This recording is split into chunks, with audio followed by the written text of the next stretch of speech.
auction contains 4 sculptures by Bertram Mackennal. It's an unusual thing to find 4 works by such a prominent artist in one auction. We might see one a year, so 4 in one auction is a special event. Mackennal was born in Melbourne. His father was a stonemason. He came from a family of stonemasons and sculptors. They were professional sculptors in a sense. And yet in the 1880s, the early 1880s, he travelled to London and he spent time with Australian expats, Tom Roberts, and they shared a dwelling there. And Tom Roberts introduced him to John Peter Russell.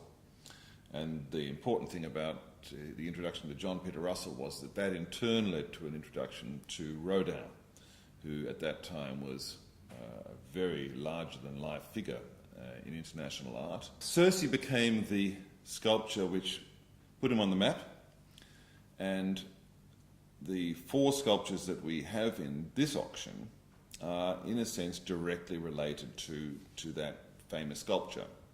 You'll see Peace, which is a component of a table centrepiece. And as an artist with a utilitarian background, as father being the stonemason, Bertram Mackennal was not averse to producing sculpture which had a purpose or a function.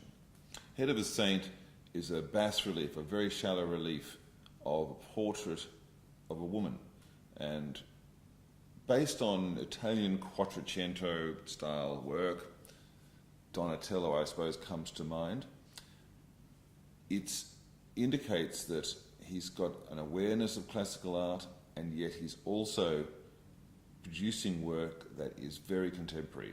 With Daphne, you get that sense that this is there's a sexual component to it, and yet Mackennal was clever enough to make it respectable. It becomes the public face of a slightly prurient style of work that Mackennal became famous for.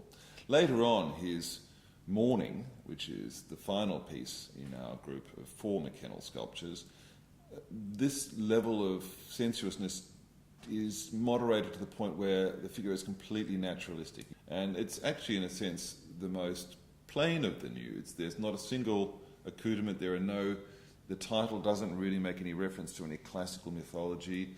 There's no religious mythology. It's just a plain nude figure, and it's probably the best of the sculptures that we have in our collection. By any measure, Bertram Mackennal could be rated as the Australian artist who achieved the highest level of international success ever. I think even in comparison to Nolan, who might be the other candidate, Mackennal was, by any measure, of international standing and an internationally successful artist.